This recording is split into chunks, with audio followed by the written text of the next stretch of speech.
গতকালকের ঘটনা ঘটেছে ঝিনাইদহে।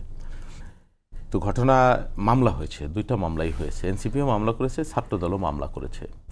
ছাত্রদলের যে অভিভাবক সংগঠন বিএনপি তারা ক্ষমতাসীন এবং তারা বিরোধী দল।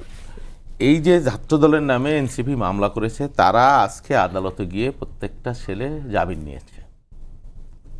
এই তারেক রেজা সহ এনসিপির যারা, তারা জামিন তো নেয়নি, ক্ষমতাসীন দলের ছাত্র সংগঠন আদালতে গিয়ে জামিন নিতে পারলো, আর তারা জামিন না নিয়ে বরং আইনকে প্রকাশ্য চ্যালেঞ্জ করে ওইখানে গিয়ে আবার সংবাদ সম্মেলন করতেছে, লাইভ করতেছে।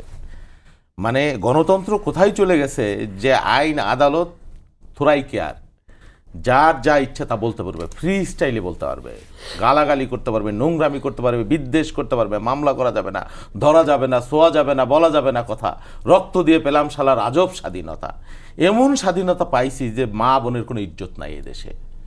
এই দেশের নারীদের কোনো ইজ্জত নাই, সম্মান নাই, যে যেমনি পারতেছে বলতেছে। সংসদে ওরা কত চমৎকার কথা বলে এই আলামিনরা, অথচ বাইরে তাদেরকে লেলাই দিছে কিছু বেয়াদব, উচ্ছৃঙ্খল, হ্যাঁ, অশোভনকারী, অশ্লীল।